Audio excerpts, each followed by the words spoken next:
Olá, olá, você que nos ouve, está começando o Toquiteco, o seu podcast semanal sobre NBA e NFL.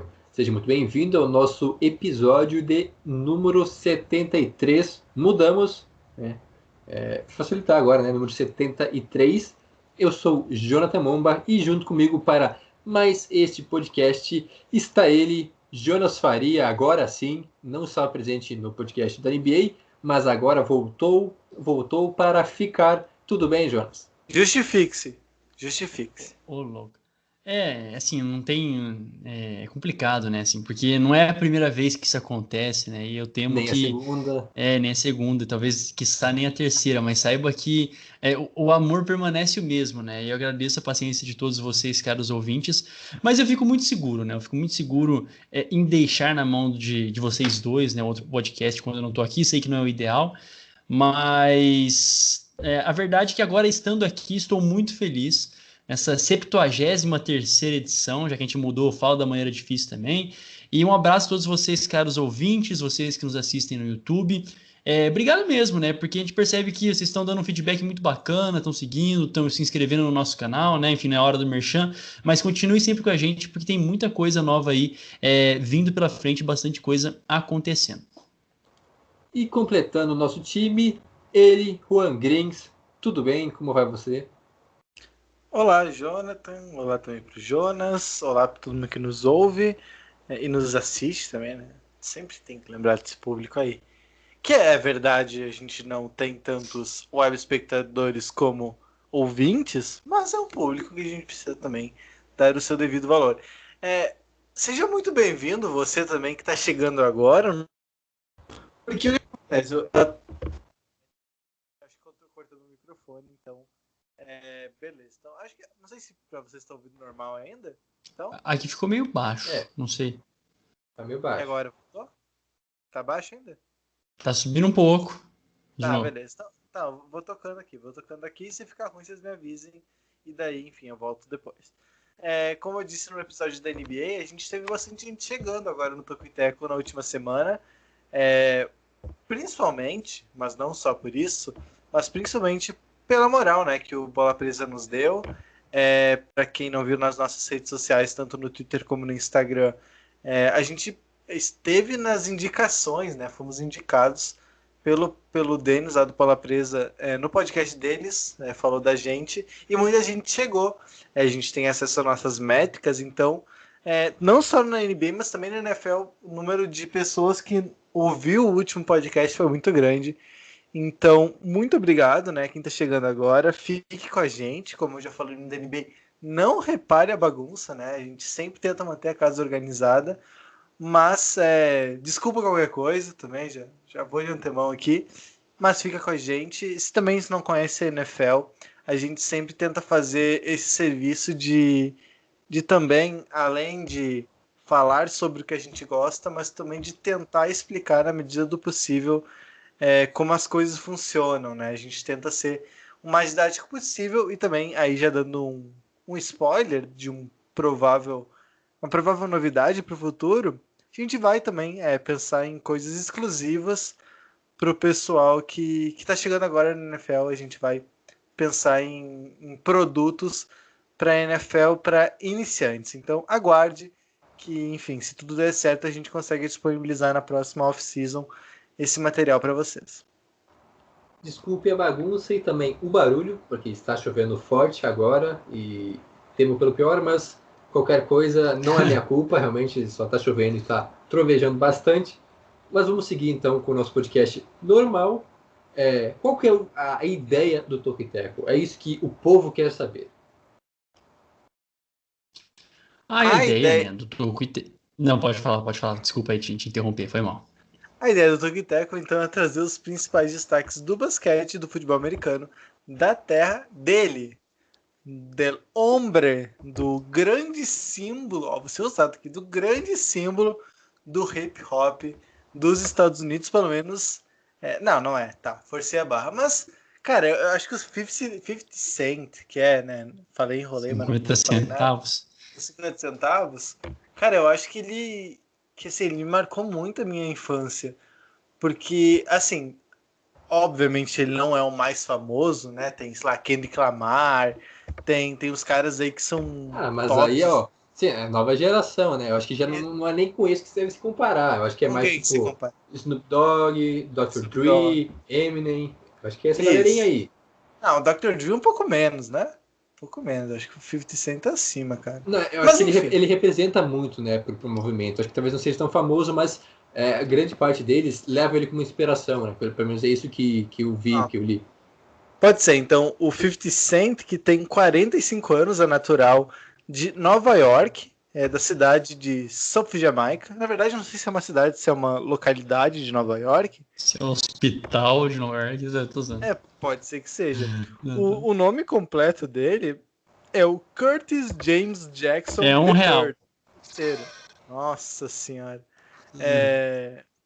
Também conhecido como Curtis James Jackson Neto, né? Se fosse aqui no Brasil seria Neto, o craque Neto. E enfim, aí estamos falando do 50 Cent, que se fosse brasileiro, seria uns R$10, né? Seria hoje em dia a gente chama Inclusive, eu tava vendo a cotação agora, só para fazer essa piadinha, mas a piadinha mais certa, né? Se fosse Inclusive, tava vendo. brasileiro, Isso me seria impressiona. 2,70, quase 2,70, né? E não 50 centavos, né? A Porque vida o é dólar vida. está cotado, neste momento, na terça-feira, em R$ 5,36. Não é um bom Barba. momento, né? Para comprar dólar. Não é, né? Já Tá esteve mais complicado. favorável, né? Exato. Mas seguindo então nosso podcast agora, depois desta divagação sobre o 50 Cent, quais que são os destaques do podcast sobre NFL? Ô Juan, se quiser me interromper, tá? Eu vou começar falando, mas pode me interromper, já que eu te interrompi, tá? Eu quero que a gente fique kit isso aqui, tá? Cara, eu não levo pro coração, vai na boa. Então beleza. Então, os destaques do nosso episódio de hoje não poderia ser diferente. A gente vai fazer um recap, assim, das finais de conferência, né? Entre Packers e Buccaneers e Chiefs e Bills. Vamos ter até um tempo de aprofundar um pouco mais, já que são só 2 jogos, né? A gente tem um tempinho hábil para fazer prévias do Super Bowl lá na semana que vem. E fora isso, notícias importantes, hein? Os quarterbacks que estão aí disponíveis no mercado. Principalmente o Matt Stafford, que foi um dos mais comentados na última semana, Deshaun Watson, né, que está aí bastante insatisfeito em Houston, e o Carson Wentz, que está virando uma novela, né, realmente uma novela digna de virar série. E depois, nas rapidinhas da semana, as tradicionais rapidinhas da semana, claramente, para você acabar ainda mais informado esse episódio de número 73. Muito bem, começamos o podcast de hoje, né, da NFL, falando sobre os jogos, né, das finais de conferência, né, tanto da AFC quanto da NFC. O primeiro deles, em ordem cronológica, na Liga Nacional, onde os Buccaneers de Tom Brady venceram os Packers de Aaron Rodgers, nesse duelo que muitos aguardavam, e para mim, pelo menos, minha opinião, o melhor jogo desses playoffs até agora. Acho que não tivemos grandes partidas, né, jogos muito emocionantes. Talvez esse tenha sido o melhor, né, mais emocionante deles, onde que Tom Brady realmente mostrou que é embaçado no quesito playoffs, venceu mais uma vez, né, 3 vitórias fora de casa para os Bucks. Tom Brady teve um bom jogo, apesar das 3 interceptações lançadas no segundo tempo já, mas o que fica, eu acho, assim, né, quer dizer, não falei o placar, né, a vitória de 31-26 dos Bucks, que se mostrou ser um time mais coletivo, né? Se mostrou ser mais time, ataque e defesa, jogando muito bem, a defesa forçando turnovers, o ataque conseguindo transformar isso em pontuações, enquanto que os Packers sofreram bastante com a defesa dos Bucks e não conseguiram, então, correr atrás do prejuízo, até diminuir um pouco a vantagem no final do jogo, mas a vitória ficou com Tampa Bay. Cara, e é bem isso, né? A equipe de Tampa fez tudo muito bem feito, colocou tudo aquilo que parecia, até ao meu ver, escondendo um pouco o jogo, né? Ao longo da temporada, parecia que, nossa, o que vai ser dessa defesa, que é boa contra o jogo corrido, o ataque que tem peças muito, muito poderosas, mas que às vezes também não é tão explosivo assim, passa dificuldades, e guardaram tudo para convencer nessa partida. Ao meu ver, realmente convenceu, porque aquele momento no primeiro tempo em que o Tom Brady consegue liderar a equipe, né, para ir para o intervalo 21-10, né, 21-10, com aquele lance, faltando poucos segundos para acabar o segundo tempo, né, recuperando a bola de Green Bay, ainda conseguindo pontuar com, se não me engano, 10 segundos, com uma bomba mesmo do Tom Brady. Foi uma coisa genial. Aquilo que o ataque fez nessa partida, no primeiro tempo em específico, foi uma aula. E ao longo de toda a partida também mérito defensivo, porque o ataque também do Green Bay, eu cheguei a colocar até no texto que já está lá no nosso Medium, das lições que a gente aprendeu. O ataque de Green Bay, em alguns quesitos, era até melhor do que o dos Chiefs, né? E é uma coisa assim, um feito gigantesco. E esse ataque foi simplesmente parado, né? O Davante Adams, ele sim, dá para falar que ele foi anulado. Ele teve 9 recepções? Teve 9 recepções, ok, mas para apenas 67 jardas.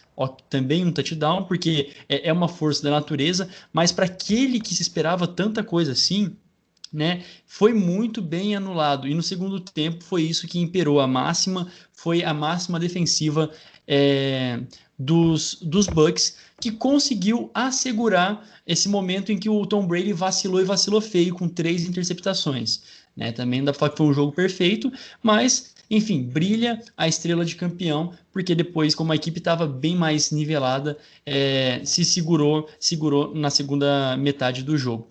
Pelo lado de Green Bay, tá? Também não vou me delongar mais para vocês continuarem também fazendo os seus pareceres, mas Green Bay sai com esse gosto amargo, né? Assim, realmente a melhor equipe da NFC, jogando em casa com um fator climático ao seu favor, até torcida também ao seu favor, né? Bastante barulho. É quase que imperdoável, ao meu ver. Não quero só culpar uma pessoa e tal, que nem alguns dizem, né, que colocar a culpa no cartório só de um, mas Matt LaFleur teve bastante culpa ali no cartório, bastante contestáveis, e até mesmo o Aaron Rodgers, tá? Não quero também passar pano para Aaron Rodgers, que precisava e era necessário aproveitar tantas chances de turnover que teve, e até alguns momentos ele mesmo poderia ter corrido, poderia ter ganhado jardas, quando na verdade fez passes até precipitados. Enfim, pesou a camisa de Tom Brady, né? Pesou a camisa do homem, e mais uma vez, não falo nem do Tampa, né? Pesou Não. a camiseta do Tom A do Brady. Tampa, com certeza não. Olha lá. E, enfim, deu no que deu, né? Mas de fato um jogo fantástico, né? Porque no momento em que Green Bay vacilava, Tampa também vacilava, né? Teve um momento que ficou um punch para cada lado, assim, e o jogo tava ali por uma posse mesmo, então foi um baita jogaço. Então, o jogo aéreo até achei que foi do menor dos problemas para Green Bay. O que pegou mesmo para mim foi o jogo corrido, que realmente foi muito fraco pelos Packers. A gente elogiou muito e por muito tempo como era um ataque equilibrado, que tinha muitas jardas terrestres e muitas jardas aéreas, que tinha o Davante Adams, mas também tinha o Aaron Jones e o Jamal Williams. E bom, não apareceu, não foi pro jogo, né? O grupo de corredores, o AJ Dillon também, né? Que volta e meia tem alguma participação no jogo. Mas assim, somados, foram 67 jardas, somados os três, para 16 corridas, 66 jardas. Então, muito pouco. 4 jardas. Oi? 4 jardas por tentativa. Isso, exato. É muito pouco, né? É muito pouco porque realmente, claro, o jogo corrido não foi tão utilizado, imagino até por uma circunstância de jogo, mas devia ter aparecido mais. O Jonas falou daquela emblemática jogada que o Aaron Rodgers podia ter corrido, talvez não para o touchdown, que ainda estava mais ou menos longe e poderia ser derrubado antes, mas ganhar jarda, né? Porque daí vai para uma quarta descida menor, tendo um jogo corrido que é muito bom, se mostrou muito bom durante toda a temporada, e também com excelentes recebedores. Nem preciso falar do passador, que é um dos melhores da liga. Mas tinha total condição. E claro, aí tem a chamada também, que é muito discutível, do LaFleur, de ir pro field goal, que, bom, até tinha alguma chance de, bom, vamos garantir os 3 pontos aqui, forçar um 3 and out, um turnover, e a gente vem para ataque de novo para virar o jogo. Mas era muito difícil, né? Convenhamos que era uma missão muito difícil. A defesa de Green Bay tinha que jogar demais para conseguir isso. E do outro lado tem um cara que sabe jogar playoffs como ninguém, na verdade, né? Como ninguém na história da NFL. Nunca teve um expert tão famoso e tão... Um expert tão expert. Eu não quis usar a mesma palavra, mas nunca teve um cara que entendesse tanto, né? Que sabe tanto como lidar nessas situações. Daí ficou difícil mesmo.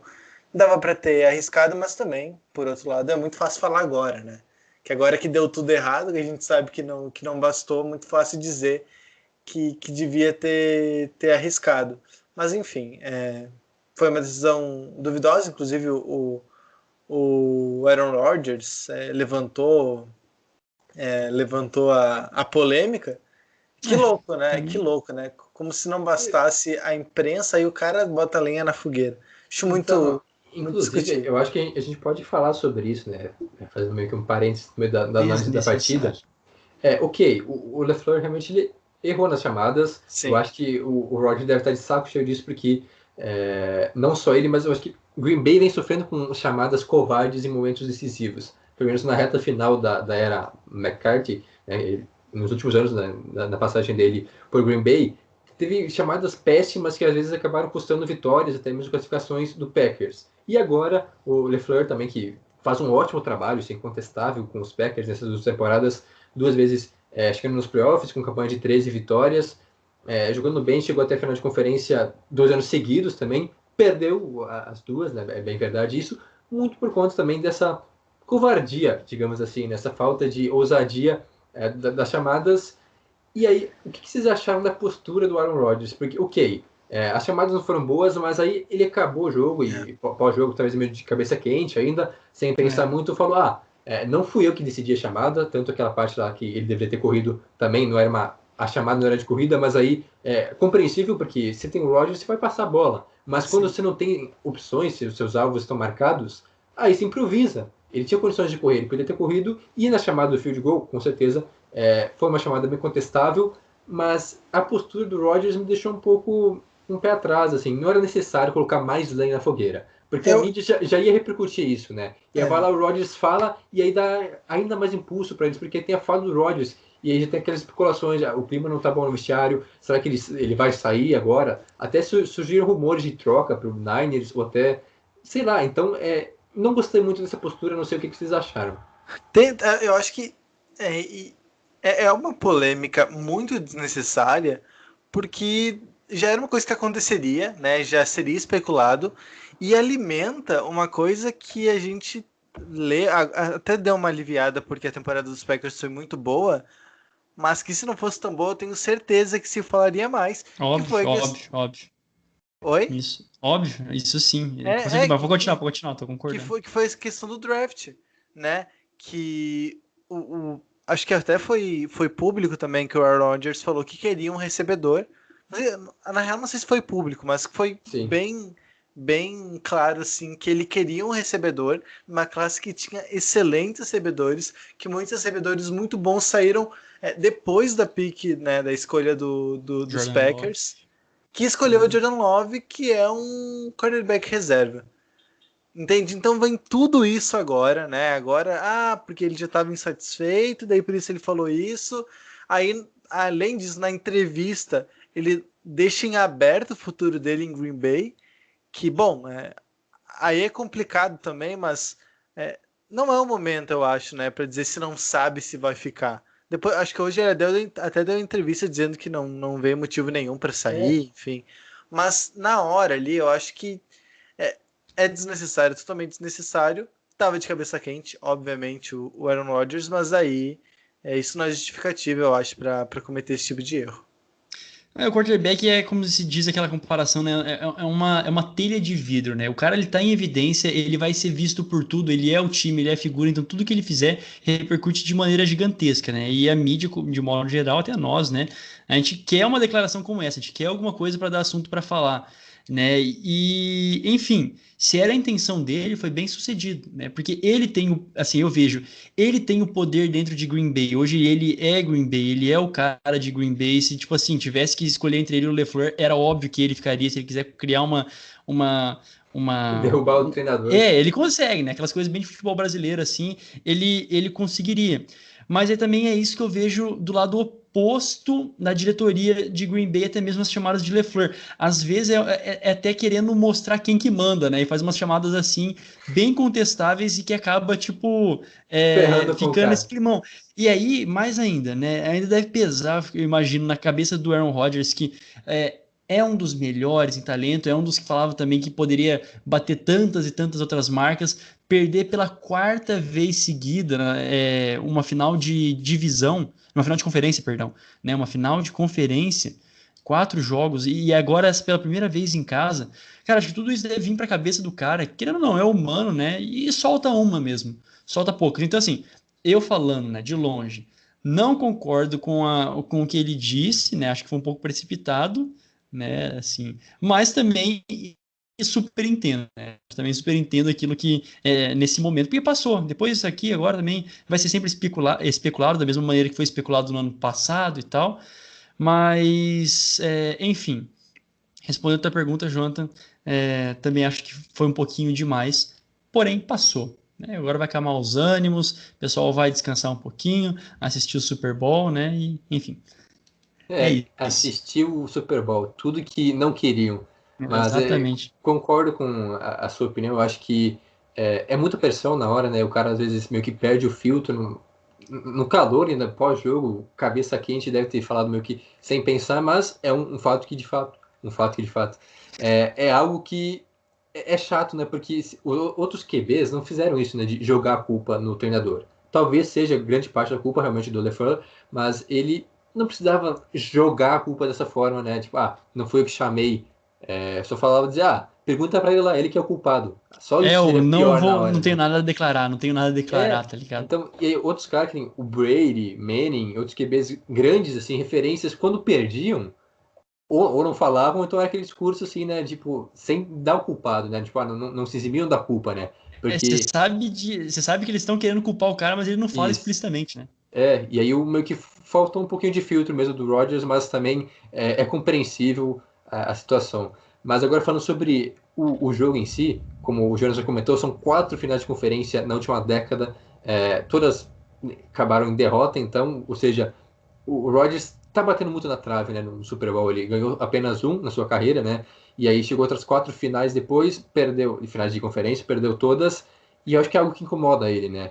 Mas esse time dos Packers tem capacidade de chegar de novo ano que vem, para a terceira vez, quem sabe aí vencer, mas precisa de algumas mudanças, seja tanto dentro de campo quanto fora dele também. O próprio LeFleur, eu acho que tem que ser mais ousado, uma chamada realmente bem contestável.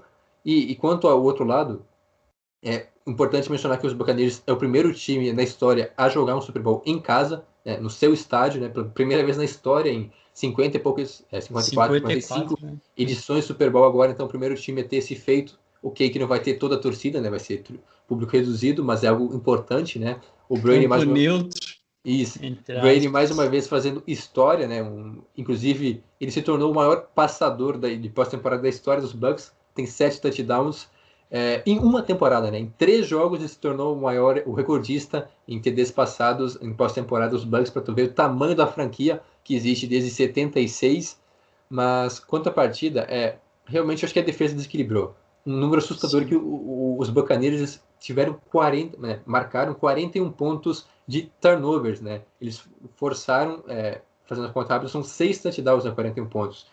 Em 3 partidas, em pós-temporada, tiveram 6 touchdowns originados em roubos de bola, seja interceptação, o fumble da defesa, que o ataque foi lá e capitalizou. Então, realmente, essa defesa, números assustadores, mostrando sua importância, e não só o ataque com Brady e companhia, mas a defesa também, dando amostras de que pode fazer a diferença. Veremos agora um Super Bowl que a gente não vai comentar hoje, mas vai ser mais um grande teste.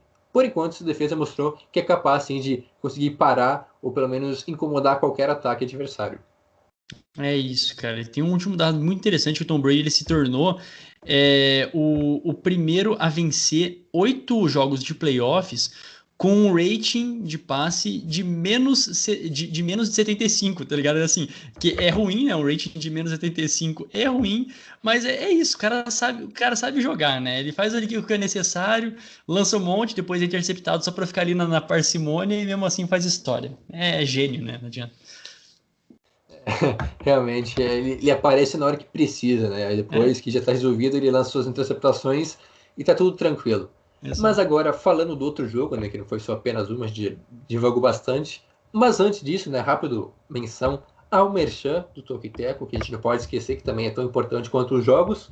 Isso mesmo. Primeiramente, então, aproveite para nos seguir nas nossas redes sociais. Temos várias redes sociais, né, tanto no Twitter, no Instagram, quanto no Facebook, @Tokiteco, né, o Facebook mais recente, procure lá para ficar bem informado sobre todas as nossas produções. Também tem o nosso site, medium.com/Tokiteco, onde a gente posta nossos textos. Tem bastante conteúdo saindo agora nos playoffs. Tem prévias, tem recaps das partidas, assim como essa semana saiu a do Jonas, analisando, né, os principais aprendizados de cada um dos dois jogos, né, que a gente pode tirar de proveito dessas duas partidas. E vai ter muita produção indo até o Super Bowl, conteúdo bem especial que virá nos próximos dias. Também tem a nossa newsletter, tokiteco.substack.com, toda sexta-feira de manhã, um apanhado assim, com as principais notícias da semana na NBA e na NFL. Você pode assinar de graça e ficar super informado. E o nosso podcast, que está disponível tanto no Spotify, na Apple Podcasts, no Google Podcasts e em todos os outros agregadores. E por último, o YouTube. Aproveite para se inscrever no nosso canal, caso não seja inscrito, dê like, ative notificações e compartilhe para os seus amigos para crescer a nossa rede de consumidores de conteúdo, né, do Tokiteco. A gente agradece demais. Esse foi o nosso momento merchan. Agora sim, falando do outro jogo na final de conferência da AFC, que também foi um jogo bem interessante, não tão disputado assim, né, porque os Chiefs foram bem superiores na partida, muito graças ao Mahomes, que realmente provou não ser da Terra, deve ser de outro planeta. E os Bills saíram na frente, né? Abriram 9-0, mas depois foi lá o Chiefs e meteu 3 touchdowns sem resposta. E com isso, então, deixou o jogo muito mais tranquilo. Mais uma vez, então, o Mahomes brilhando. A defesa dos Bills não teve resposta para o ataque, principalmente o ataque aéreo da equipe de Kansas City. E a defesa dos Chiefs, às vezes, tão contestada. Mais uma atuação sólida, precisa, pressionando bastante o Josh Allen. E os Chiefs chegaram novamente. Eu vou começar então ao contrário, né, como você está falando do Mahomes, mas esse teu destaque é muito importante, né, que a defesa tem feito uma partida sólida, conseguindo pressionar também o quarterback.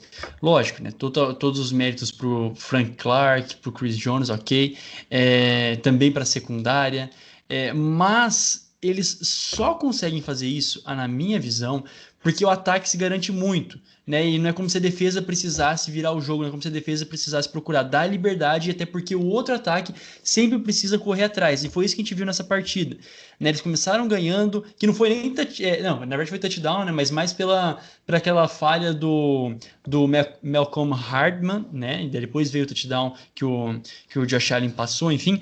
Mas depois que os Chiefs viraram essa partida e visivelmente mantiveram sem problema algum a vantagem, aumentaram a vantagem, é sintomático que o outro time, não que desespere, mas que comece a passar muito mais, que comece a arriscar muito mais jogadas, e aí brilha a defesa. E aí é um prato cheio para a defesa, nessa necessidade do ataque fazer alguma coisa, ela ir lá e brilhar. Então é isso que está acontecendo, né? A defesa, graças ao ataque que se garante, tem feito boas partidas, tem feito partidas sólidas porque ela está tranquila. Dito isso, Mahomes então, tá? Então a gente precisa falar do Mahomes, ok? É o primeiro jogador na história da NFL com mais de 300 jardas passadas, mais de 3 passes para touchdown e 0 interceptações em vários jogos, em múltiplos jogos de playoffs nas suas 4 primeiras temporadas na NFL. Né? Se deu para entender, então, o cara ele passa muito. Bem específico. Exatamente. Esses insights, né? Bem assim que se chama, né? Eu peguei aqui, se quiser conferir também no próprio site da NFL. O que significa? Que ele passa muito, ele pontua, passa para muito touchdown e não é interceptado, e isso em vários jogos de playoffs. Então ele é consistente, ele é consistentemente muito bom. né? E mais uma vez a gente pôde provar isso, mais uma vez a gente pôde ver com tranquilidade como ele consegue conduzir a equipe do Kansas City Chiefs, e é realmente assustador que quando eles quiseram jogar, fica desleal. Foi bem essa palavra que eu coloquei nas lições dessa semana. O ataque dos Chiefs jogando em alto nível, sem querer ficar empatando ali, querendo decidir mesmo, é desleal. Tem muita peça, tem muita coisa acontecendo. O Andy Reid é um gênio, então também esse cara só existe, falando bem a real, né? Só existe Mahomes no nível que joga porque existe o Andy Reid nesse time que encaixou perfeitamente, né? Realmente um pai do ataque da NFL moderna, assim, para ser bem sincero. Bom, podem falar um pouquinho mais, né? Falem, mas depois eu vou complementando também, né? Do lado dos Bills, o que mais me pesou, o que mais me chamou a atenção foi, de novo, a inexistência do jogo corrido, né? A defesa, a gente não pode falar nada porque a defesa estava totalmente rendida, mas o jogo corrido dos Bills foi inexistente ao longo de toda a temporada e nesse foi praticamente nulo. Quem mais correu foi o Josh Allen com 88 jardas, né? Então, realmente um ponto que essa equipe precisa melhorar muito para pelo menos ter uma diversidade no ataque. E é isso. O Allen estava bem seguro, né? A gente viu, ele teve uma interceptação só, mas foram vários passes que foi quase interceptado. Ele sofreu muito com isso e eu acho que é um pouco sintomático mesmo, porque ataques desequilibrados, a não ser que sejam muito bons, assim, muito bons no nível que o Bills, com toda a sua qualidade ofensiva, não alcança. Não é possível só passar a bola, porque, primeiro, o jogo fica manjado. Segundo, se nada der certo, não tem outra opção. E terceiro, porque mesmo se estiver ganhando, não controla relógio. Não consegue controlar relógio sem correr com a bola. Não tem como. A não ser que, sei lá, pontue muito ou sejam avanços pequenos, mas é muito, muito difícil, né? Conseguir controlar o relógio só passando a bola. Então é complicado. Ainda hoje saiu a notícia de que o Cole Beasley, acho que é o Cole Beasley, jogou machucado o jogo, né? Então torna a situação mais dramática. Ele ainda assim foi o principal recebedor, teve 88 jardas e 7 recepções, e jogou machucado. Então era assim, o jogo aéreo, para ele funcionar, você precisa estar numa partida muito boa e precisa ainda conseguir parar o outro quarterback e, sei lá, torcer para que seja uma noite infeliz. Eu falei semana passada de que se o Mahomes jogasse, os Chiefs iam vencer. Se ele não jogasse, que ainda quando a gente gravou ainda estava em decisão, enfim, ninguém sabia muito bem se ele ia jogar, eu achava daí já que dificultava baseado no que eu vi no jogo contra os Browns, por exemplo, a maneira como o jogo ficou vivo. E a sensação é essa. Eu falei também semana passada de que os Browns só tiveram chance, na real eles só tiveram chance porque o Mahomes lesionou. Porque se o Mahomes tivesse continuado do jeito que ele estava jogando, sem concussão, sem um problema ali no pé, tornozelo, eu acho, sem esse problema, ele teria destruído o jogo e a gente não teria emoção nenhuma que teve ali no final, né? Com Cleveland podendo chegar até os últimos minutos. E a mesma coisa contra o Bills. Saíram vencendo, abriram 9-0, beleza, ok, ótimo, perfeito. Mas, como vocês já disseram, foi num turnover bizarro ali, um negócio que vai acontecer uma vez a cada 10 anos numa final de conferência, entende? É um lance muito raro. Claro, os Bills aproveitaram, fizeram touchdown, tudo certo. Mas depois rapidinho, peraí, desculpa te interromper, mas que além de coisas que você falou disso, que isso acontece uma vez na vida, teve até um onside kick recuperado, né, pelo Bills no final e tal, foi muito maneiro, cara, fazia muito tempo que não tinha um onside kick, né, mas fechando parênteses, né, coisas bizarras acontecem a cada 10 anos, né? Acontece, mas não dá pra contar com isso, né, não pode se fazer parte do plano de jogo, contar que o jogador vai errar vai soltar a bola no retorno de kick, né? Não era punch, né? Agora eu não sei se era o kickoff ou se Não, era punch, mas... Eu acho que foi depois eu acho que era punch, cara, era punch sim. Era punch, eu acho. Era? Bom, enfim. Aconteceu essa bizarrice aí. E não pode contar. E aí? Bom, depois que o Mahomes liderou ali para os 20 foram 21 pontos de sequência e acabou o jogo, não teve. Claramente os Bills não teriam condições de chegar, porque estavam sendo dominados tanto no ataque como na defesa. Eu concordo com praticamente tudo que vocês falaram e, cara, eu acho que realmente não lembro de ter visto, né, ter assistido outro ataque como esse dos Chiefs. E aí não é nem só questão de, porque tem o Mahomes, mas é um ataque, assim, muito variado, assim, muito inteligente. Realmente, o Andy Reid é um dos principais, se não talvez o melhor treinador da atualidade, questão de chamadas, assim, de sempre trazer, tentar algo novo. E esse ataque do Chiefs tenta de tudo, wide receiver correndo com a bola, play action, e sempre tentando tirar a atenção, né, de um jogador, e realmente o Mahomes por si já é genial. É um negocinho absurdo. Um cara que não estava 100%, né? Estava com essa lesão, né? Mesmo com protocolo de concussão, ele acabou retornando. Não estava 100% e jogou tranquilamente. Passou de 300 jardas, 3 touchdowns. Foi sacado uma vez. Teve lances ridículos, onde ele escapou da pressão e desequilibrado, sem ângulo, lançou um passe perfeito na mão do recebedor. Então, é inexplicável. Esse ataque é realmente o melhor que eu vi, pelo menos, né? Não que eu tenha assistido muitas temporadas da NFL, né? Tenha visto tantos ataques assim, mas pelo menos que eu me lembre, é o melhor ataque que eu vi jogar. E não só o ataque, mas o time se mostrou muito bom. Inclusive, né, eu comentava que os Bills teriam alguma chance mesmo sem o jogo corrido. Só que teriam que fazer algumas coisas. O que não aconteceu. O Stephon Diggs foi quase que anulado, não teve grandes... Teve 77 jardas, mas não foi nem de perto o que ele conseguia fazer nos outros jogos. Não teve uma grande produção. O Josh Allen sempre pressionado, a defesa dos Chiefs fez um ótimo trabalho.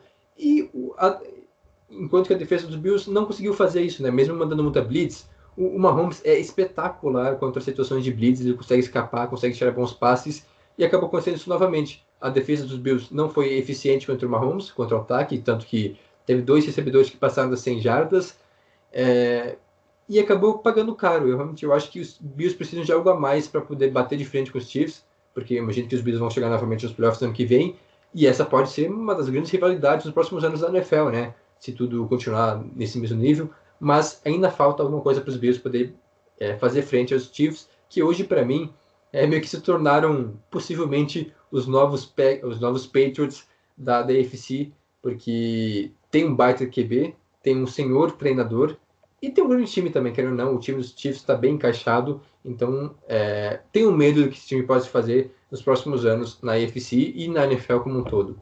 Exato, eu acho que assim, primeiro ponto, o Bills precisa de uns 4 Nick Bolsas na linha defensiva. Para tanto, não. Cara, não mas tá precisa de pessoas muito dominantes, precisa de jogadores muito dominantes, né? Porque, supondo, e não é nenhum absurdo pensar que em mais 9 anos de contrato do Mahomes, essas equipes ainda vão se encontrar bastante em final de conferência. A solução para acabar com o Mahomes, assim, para pelo menos anular ele, é essa, né? Para tentar alguma coisa de diferente na partida, para tentar mudar o ritmo que seja. Não digo nem vencer, você entende, né? Nem vamos vencer os Chiefs, mas para pelo menos tentar mudar o ritmo. Porque como você disse, né, Jonathan, a gente assiste há pouco tempo e realmente, quer dizer, eu também assisto há pouco tempo a NFL e o que todos falam, né? O Mal tinha recém-nascido num dos últimos ataques que eles falavam que era dos Rams e um dos melhores, né? Do Greatest Show on Turf.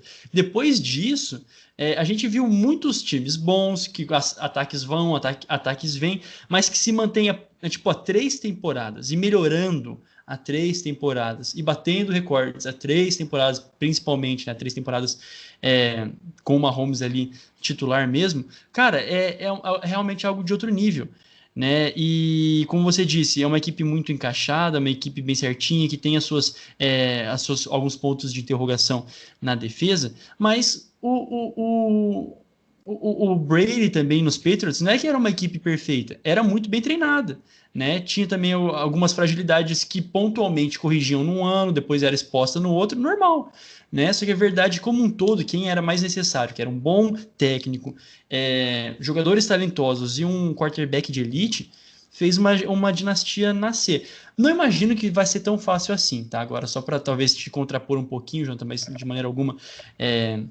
não acho que vai ser tão fácil assim estabelecer uma dinastia na AFC. porque tem muito time bom vindo aí, né? Tem muito time bom surgindo, e principalmente até na divisão, tá? Os Patriots conseguiram surrar bastante a divisão.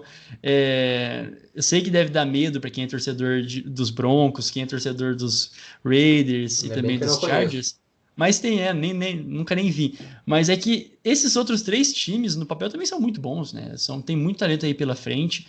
E acho que o Mahomes vai só melhorar a cada ano, né? Ele não vai conseguir se manter no mesmo nível para manter uma dinastia. Vai ter que melhorar ainda bastante e melhorar gradualmente. Isso vai ser interessantíssimo de ver até onde esse cara pode ir. O problema é que ele tá melhorando a cada ano, né? Exatamente. É isso que assusta, mas veremos, né? Não tem como cravar nada agora, mas estão no caminho, né? São 3 finais de conferência seguidas, venceu 2 e perdeu uma, chegou ao Super Bowl seguidamente agora. Veremos, né? Porque do outro lado tem o Tom Brady. Tom Brady, né? Isso, então agora tem uma revanche aí, né? Imagina só Mahomes contra o Brady, imperdível, mas isso é assunto para a semana que vem, porque agora a gente vai falar sobre quarterbacks que estão na pista, né? Estão no mercado. O principal deles, né? O rumor mais forte agora é do Matt Stafford, que os Lions anunciaram que querem, né? Que é meio que fato já, trocá-lo. Então, já estudando propostas, vendo o mercado. Tem inúmeros destinos que a gente pode pensar.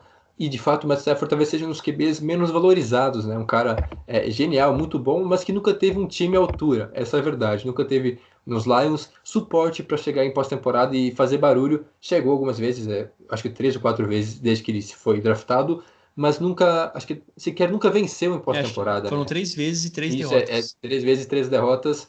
Mas quanto ao contrato dele também é interessante, né? Porque ele tem mais 2 anos de contrato e 43 milhões, que hoje não é muita coisa.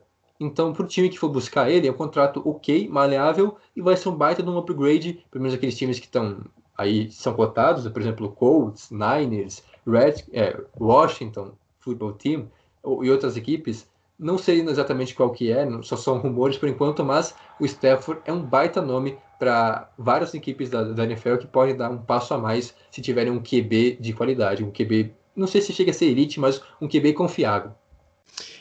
Além de, talvez justamente isso, não é elite porque ainda não conseguiu ganhar, porque não tinha um time ali suficiente para conseguir ganhar em playoffs, e mesmo assim, não só o time, mas um staff, né, técnicos suficientes, porque acho que desde quando ele foi draftado, né, lá em 2009, nunca saiu de Detroit, tá? Ele foi draftado em 2009 e até hoje permanece. Deve ter passado acho que uns 4 head coaches pela equipe do Detroit e várias rebuildings, né? Várias reconstruções ao longo de todo esse tempo. E o que mais chama a atenção nele é que nesses várias idas e vindas de treinador, ele se manteve consistente. Dentro do possível, ele se manteve consistente, ele se manteve jogando bem. Nessa temporada também ele teve números muito bacanas, vou pegar aqui também depois certinho. 26 touchdowns, passou para 26 touchdowns nessa partida, 4.000 jardas, mais de 4.000 jardas, e essa experiência, essa bagagem que ele carrega, né, de ser calejado ali em anos como um starter na franquia de Detroit, embora não seja um vencedor depois em pós-temporadas. Tudo isso, tá? Então, tudo isso faz com que ele seja um cara muito interessante para franquias, como o Jonathan disse, como, não sei se eu disse agora, me fugiu, mas os Colts, por exemplo, é uma dos equipes mais aí contenders, porque, enfim, Philip Rivers aposentou, o Brissett, que é o segundo ali na sucessão, ele vai ser free agent aí nessa temporada que vem, então o Brissett também não é um nome assim dos melhores para ser QB titular em equipe nenhuma, talvez, da NFL hoje. E os Colts têm uma equipe muito completa, né? Ainda tem um elenco muito fechadinho para brigar de novo forte em playoffs, então essa é uma das equipes que ele poderia vir e que daria para absorver o contrato, né? Outros também que surgiram... Quer falar alguma coisa, Jonathan? Pode falar. Só, já que se citou, né, complementar a sua informação, desde que ele entrou na liga, né, em 2009, foram 3 treinadores diferentes, né? Ele teve primeiro o Jim Schwartz, foi um bom tempo, foram 5 temporadas, depois veio então o Caldwell, né, o Jim Caldwell, e por último então o Matt Patricia, que talvez tenha sido o pior deles, né, o que teve piores resultados, mas é interessante que são 12 anos, né, na liga, lembrando que ele é fruto daquela pior campanha até então da história, né, que os Lions foram 0-16 em 2008, depois os Browns também tiveram uma campanha igual, mas aí ele foi draftado com a primeira escolha geral em 2009, 12 temporadas em Detroit, 3 vezes aos playoffs, perdeu as 3, né, no wild card, e apenas 4 temporadas com campanha positiva, né, de mais vitórias do que derrotas, e 8 perdendo mais do que vencendo, então realmente apanhou muito lá em Detroit, e agora, quem sabe, ele tem a chance de encontrar um lugar melhor para se viver e se jogar futebol americano. Isso é essencial, né? Então é totalmente compreensível ele pedir para sair, né? Realmente pedir para sair, porque ele merece. E para você, cara ouvinte, então, que não entende, por que ele é tão bom e tal, mas quais são as principais qualidades dele? Ele é um cara que, depois de algumas lesões que ele passou, ele ainda se mostra um cara bastante móvel, ele tem uma mobilidade bacana, ele tem um braço muito bom, além de preciso, bem forte, uma das principais qualidades dele. Então, assim. Tudo isso são coisas que contribuem para que ele seja interessante para os Colts, seja interessante até mesmo para os Niners, né? Que o Jimmy Garoppolo ele tem um contrato baixo e tem vários pontos de interrogação nele, então também é uma das equipes que sonda, que ouvimos falar, a equipe do Niners. Até acho que é meio absurdo essa, né? Mas até alguns rumores, né, do Chicago Bears, mas trocar para dentro da própria divisão é meio complicado, né? Mas enfim. Eu acho que os Lions não fariam, né? Acho que não fariam isso, cara. É porque seria quase que um tiro no pé, né? Tipo, eu acho basicamente O cara um tiro vai no pra pé. lá, imagina só, e começa a jogar bem, e vai pros playoffs, e sei lá, e, tipo, ganha no seu próprio time. Acho que não é uma ideia muito inteligente. Não, exatamente. Cara, e é isso, né? Tem muito time na pista ali. Tem os próprios Washington Football Team. Tem o Carolina Panthers, né? Que tá ficou um pouquinho abaixo do radar nessa temporada, mas lembrando que muitos disseram que é uma equipe para o futuro. Né? Ainda não tenho lá uma peça tão assim proeminente de quarterback, né? Que seja uau, vai ser esse. Então, pode ser, cara, pode ser. Todas as equipes que vierem aí pela frente, ele pode dar muito bom, porque ele tem muita qualidade, né? E não é que fosse uma dúvida, não é como se fosse um ponto de interrogação, é aquilo. Ele já está aí, então, desde 2009, demonstrando aquilo que ele é capaz, não é como se fosse, uau, o que podemos esperar do Stafford. É isso. Amém. Felizmente. Falei bastante, acho que tem mais uns aí pela frente, né? Eu não vou me alongar muito, porque senão a gente vai ter 1h30 de podcast, mas eu queria ver o Stafford num time que estivesse mais pronto, assim, que ele chegasse para fechar o time. Os Rams, Não, amém. não que fosse um time onde ele chegasse para carregar o time nas costas. Exato. Eu queria ver ele num time mais pronto pra gente ter uma dimensão mesmo, né? Da qualidade dele. Eu acho que ele também pensa assim, né? Ele não vai querer passar por sufoco. Ele imagina que ele já queira chegar para brigar por playoffs, né? Logo de cara. Exatamente. E por falar em playoffs e brigar por isso, estamos falando de Deshaun Watson, que deixou público já nas últimas semanas, um bom tempo já, o seu interesse de deixar Houston, né, deixar os Texans, assim como o Harden fez na NBA, né, pegando um paralelo, porque ele não gostou muito das atitudes, das decisões tomadas pelos Texans nas últimas temporadas. Isso já vem lá desde a troca do DeAndre Hopkins para os Cardinals, aí a campanha horrível dos Texans agora, e a gota d'água seria, então, deixaram de fora, né, para a questão de contratação do novo general manager e também do treinador, que não foi anunciado ainda, e se especula muito sobre isso, mas a princípio não tem mais o que se fazer. O Deshaun Watson, independente de quem seja o novo treinador, quer deixar Houston. E aí a gente tem inúmeros destinos, assim como o Stafford, talvez ele seja um nome até melhor, né? Com certeza, quer dizer, ele é um nome melhor, ele é mais jovem, mas também é mais caro, né? Tem um baita contrato ainda, então é um pouco mais difícil de chegar nele, porque tem que ter espaço, né, no teto salarial e piques, né, jogadores importantes para trocar. Mas veremos, né, o que esperar então de Deshaun Watson, que a princípio o seu futuro está longe do Texas. Cara, é um dos que é um dos casos mais interessantes, né? Porque quando a gente vê até o DJ Watt saindo na última partida lá falando que, pô, desperdiçamos um ano aí da tua vida, né? Da tua carreira. É uma declaração muito, aquilo, cara. É uma declaração muito forte, né? E o Deshaun Watson também, ele é a franquia do Houston, né? Não posso...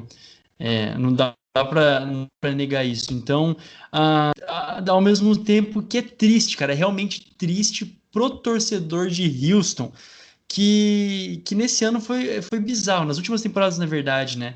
E parece que tudo tá combinando para isso, desde a saída do DeAndre Hopkins, desde várias escolhas em que ele gostaria de participar, né? Enfim, mas tem alguns esforços, né? Existem esforços pela parte do Houston, para nem falar que tudo é tristeza.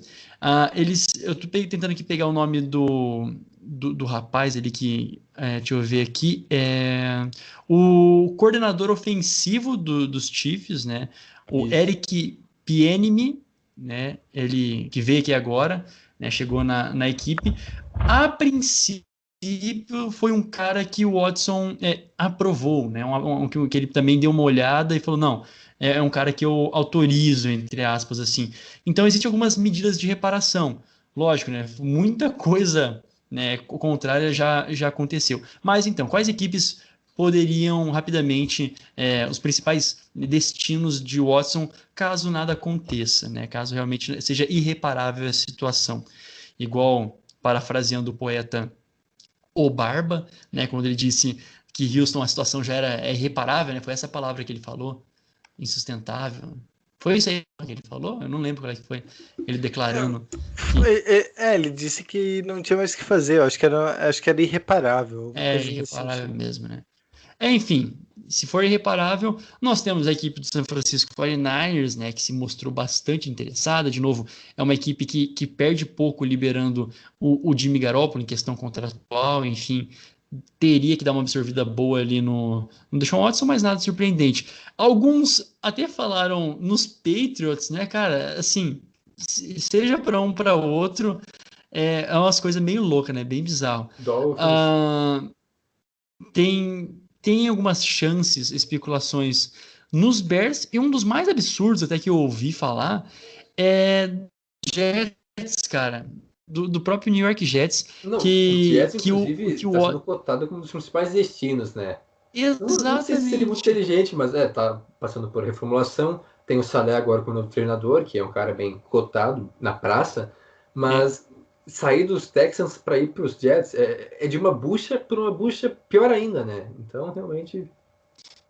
É que assim, o Jets, ele teoricamente, assim, ó, o que a gente observa, tá num rebuilding a princípio organizado, né? A princípio mostra alguns sinais de ver agora o Mike LaFleur também, que vai ser coordenador ofensivo, né? Se não me falha a memória, e algumas outras peças para a equipe dos Jets que pode assim, ser uma coisa interessante. Mas mesmo assim, né? Parece que é algo que precisa ser muito mais construído. E se o Deshaun Watson sentiu que teve mais uma temporada desperdiçada, e foi dito que teve mais uma temporada desperdiçada, ir para uma equipe que está se reconstruindo não me parece a melhor saída de maneira alguma, né? Vai ser mais um ano esperando reconstrução. E eu não sei se para um cara como o Deshaun Watson seria bom ficar mais um ano fora de playoffs, né? É que eu não sei, eu não tenho tanta certeza se é sobre reconstrução. Talvez ele só tivesse, tipo, muito impaciente com a situação de Houston, que é meio desanimador, porque, enfim, tinha ele e o DeAndre Hopkins, e eles foram para os playoffs do ano passado, ok. Aí trocam o Hopkins por bala, né? Isso não existe, isso não existe. Né? Foi o pior absurdo. Por duas balas Fini e é isso, um abraço. Então, eu acho que é meio frustrante. Respeito, assim, Se eu acho que. Fini talvez seja até muito, de repente. respeito. Mas enfim. Então eu acho que tem um pouco disso também. Eu não sei se. Sei lá, se a única possibilidade que ele tivesse fosse ser um time em reconstrução, acho que ele aceitaria. E eu vi muita comparação sobre a questão do Watson com a do Harden. Porque, assim, claro, na NFL, os times têm muito mais poder sobre os jogadores do que na NBA. Tipo, a gente estava falando do Aaron Rodgers antes. O Aaron Rodgers, por exemplo, o melhor jogador de uma equipe da NBA pede um jogador sendo draftado, sei lá, o LeBron chega no GM dos Lakers e fala, ó, draftem esse carinha aqui porque, sei lá, eu quero jogar com ele. Os caras vão lá e draftam e já era, entendeu? Tipo, já não vou pagar para ver o que o LeBron vai fazer se a gente ir contra ele. E no caso do Aaron Rodgers não foi assim, né? Por exemplo, ele claramente queria um recebedor e não ganhou. Então, existe uma questão até de empoderamento dos jogadores aí inserido nisso. E o Watson sair, se ele conseguir de fato colocar essa pressão nos Texans e forçar uma troca, tipo, não quero estar aqui, quero ser trocado e conseguir ser trocado, mesmo que se recuse a jogar, ameaçando isso, mesmo se ele conseguir, mesmo fazendo todo esse jogo, eu acho que pode ser uma quebra de paradigma na NFL mesmo. Porque, sei lá, se outros jogadores não vão se sentir encorajados a fazer o mesmo. Porque é assim que as coisas acontecem, às vezes. Precisa de um exemplo para que vire uma tendência na liga. Não estou dizendo que vai Não acontecer. sei. Não, mas pode acontecer, pode acontecer. Porque as coisas acontecem assim. É preciso de um exemplo para as coisas mudarem. Eu sei que as regras são diferentes e tudo mais. Mas existe uma possibilidade e pode ser um exemplo. É que são poucos casos, assim, né? Porque primeiro que a situação tá bem insustentável, né? Por várias razões que já foram citadas. E o Watson é um cara muito bom, né? Não sei se tem outro caso na NFL, por exemplo, que tem um QB de muita qualidade num time ruim. Os Texans são nem tão ruins assim, mas limitados agora e com uma situação não muito boa, né? Porque não tem pick em draft, não tem muito espaço no cap. Então, tá difícil de manejar a situação. Eu acho que é um caso bem especial, bem único, mas claro que qualquer troca seria um baita no movimento na NFL e vai agitar muito, ainda mais se ele for para algum time assim, que é contender, porque vai mudar totalmente o patamar das equipes, né? Os Texans que devem decair, mesmo com as várias piques que eles vão ganhar, e outro time vai ter um baita no upgrade. E um último nome, né, para a gente acelerar quase uma hora de podcast já, Carson Wentz.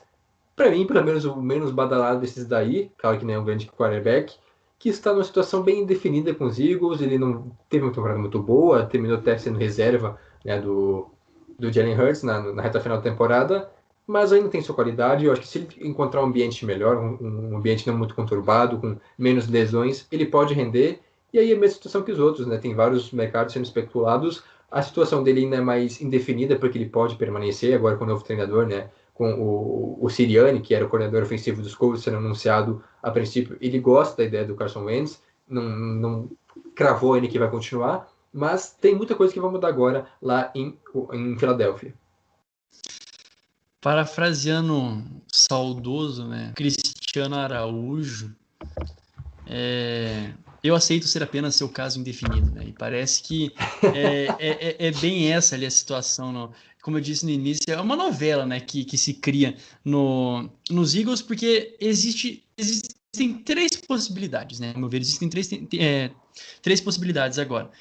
A diretoria dos Eagles movimentou e especulou que vai propor que ele fique, né? Vai propor que ele esteja ali mais um pouco.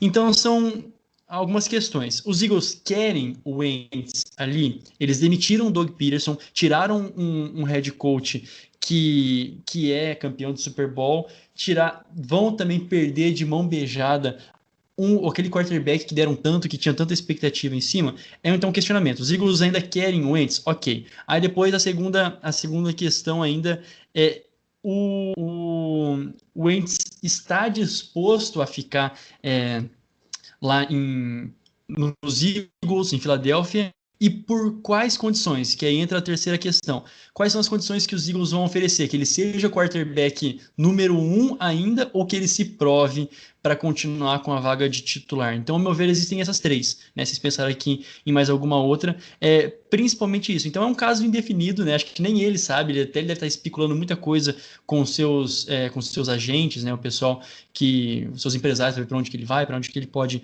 jogar, onde tem as melhores propostas, vamos ficar de olho. Da mesma forma que eu vejo que os Eagles estão avaliando com carinho se vale a pena. Né? Mostrou ali na final da temporada uma relação bastante desgastada. Né? Não que o clima não tivesse terrível, pesado, não, mas realmente desgastado, e às vezes fazer uma mudança precoce quando dá sinal de desgaste seja favorável para ambos os lados.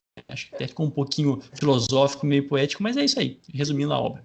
É uma situação diferente das outras também, porque é um cara já, não digo provado na liga, mas que já foi campeão do Super Bowl sem jogar, né? Porque ele foi temporada regular, aí os playoffs foi o Nick Foles, mas ele já ganhou um Super Bowl.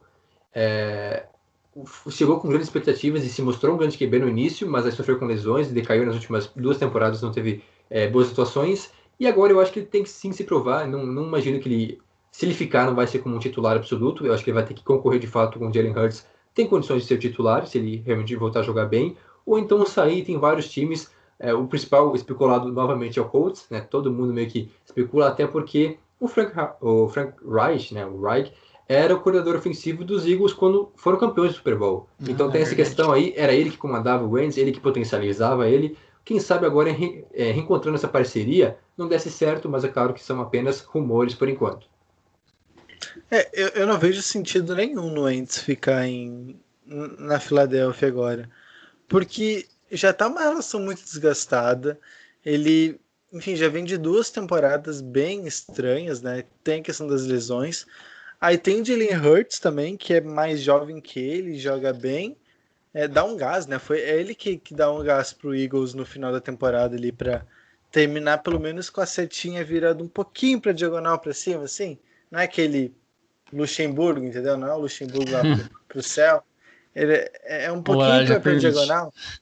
O horário já permite, mas que dá uma moral ali pro final. Então eu gostaria de ver o Wentz fora dos Eagles para a próxima temporada, para ver se, enfim, se alguém der um jeito na carreira dele de novo, né? E assim, ir para os Colts e voltar a ser treinado pelo Frank Reich pode não, acho que é a melhor alternativa possível para o Wentz. Tem que ver se vai ser viável, se os Colts têm de fato interesse, porque tem outros quarterbacks na pista e de repente eles preferem o Stafford, ou de repente até o Deshaun Watson sai, eles conseguem. Enfim, tem que ver se vai ter interesse mesmo dos Colts, porque, como vocês já disseram, ele é a terceira opção desses 3, imagino. Então, tem que ver se alguém vai querer o Wentz, mas acredito que o melhor para a carreira dele, até porque assim, desgaste, eu acho que é ficar fora de Filadélfia. Outro que rapidinho que sai, né, que tá bem certo, que é um nome expoente dos Eagles, é o próprio Ertz, né, o Zach Ertz. Também foi um dos jogadores mais principais assim, na franquia, um amigo do Carson Wentz. Né, também está de saída, não foi anunciado nada, ainda não saiu, mas é uma saída praticamente certa, assim. Só uma rapidinha antes da rapidinha. Eu acho que os Eagles devem para uma formulação, eu imagino, né, agora, porque o time não tá bem, não tem tanta opção, então vai pro rebuild. Agora sim, falando das rapidinhas da semana, bem rápido mesmo, porque já passou de 1 hora de podcast, o tight end Greg Olsen anunciou sua aposentadoria, ele que fez história nos Panthers, mas também teve passagens pelos Bears no início da carreira, e agora então na última temporada pelos Seahawks, onde quase nem jogou, em suas 14 temporadas na NFL. Ele foi draftado em 2007, né, pelos Bears, e depois ele foi trocado em 2011 e ele brilhou nos Panthers, como dito. Ele se aposentou agora no Seahawks, e muito forte as declarações que ele diz das coisas que ele se arrepende na sua carreira ali, né? Ele já foi algumas vezes Pro Bowl, enfim, tem muito destaque então, na posição de tight end. Um dos seus arrependimentos é não ter vencido o Super Bowl, ter entrado sobre os confetes, né, esperando vencer e não ter chegado àquilo que era o objetivo. Justamente perdeu para os Broncos, né? E depois, sorrisinho safado. E depois seu outro arrependimento foi ter jogado o último jogo da sua carreira em um estádio vazio, né? Sem estar com a sua família ali, sem estar com o seu torcedor ali. Então, realmente, para quem se aposenta nessa temporada, fica um hiato bem forte, assim, de não poder estar perto com a torcida e com a família. É isso aí. O Indianapolis Colts oficializou na segunda-feira que o técnico, né, o treinador dos quarterbacks, Marcus Brady, foi promovido a coordenador ofensivo da equipe. Isso, ele era o treinador de quarterbacks dos Colts. É uma solução caseira, né, para a saída do Sirianni, que, como a gente já falou, foi para o Philadelphia Eagles. Então, colocou a vaga de coordenador ofensivo em aberto. Resolveram buscar uma solução de casa mesmo. Eu gosto dessas soluções em geral. E lembrando, né, claro, que o Colts perdeu, entre aspas, o seu quarterback titular da última temporada, Philip Rivers, que anunciou a aposentadoria. Então, o treinador de quarterbacks dos Colts não vai ter o seu quarterback que treinou durante todo o ano para a próxima temporada. Então vamos ver aí o que os Colts vão fazer, se eles vão buscar o quarterback, se vão ficar com o Brissett, enfim, qual vai ser a saída de Indianápolis na próxima temporada. E só para não deixar batido, os Chiefs tiveram mais um desfalque agora então para o Super Bowl. Mais um na OL. O left tackle Eric Fisher rompeu o tendão de Aquiles e não jogará o Super Bowl. Então um desfalque importante para os Chiefs. O Toque Teco vai ficando por aqui. Não se esqueça. Não, é isso aí. Você vai falar que eu agradeço muito a presença de vocês, que eu amo todos vocês. Mas vou concluir daí. Não, pode falar isso depois, então. O Toquiteco vai ficando por aqui. Não se esqueça de nos seguir no Instagram e no Twitter, @Toquiteco, de acompanhar o nosso site, medium.com/Toquiteco, e de assinar a nossa newsletter, toquiteco.substack.com, e também ouça nosso podcast sobre a NBA. Siga nossos perfis pessoais, o meu @Jonathan Momba, o seu, Jonas, e aproveite para dar sua mensagem final. É isso, queria falar então que eu amo muito vocês, amo muito todos vocês do Toquiteco que nos seguem. É um baita prazer fazer parte disso daqui. Eu fiquei emotivo aqui nesse momento. @Jonas Faria lá no Instagram, @Jonas Faria _ no Twitter. Tamo junto sempre. É isso aí. Greg Olsen fez você refletir sobre a vida. Fez, mano, fez forte. E as suas redes, Rua? Diferentemente de Greg Olsen, eu não estou aposentado, mas queria estar. Queria estar aposentado. E você encontra as minhas redes sociais lá no @RuaGrinks, qualquer lugar, Twitter, Instagram, Snap.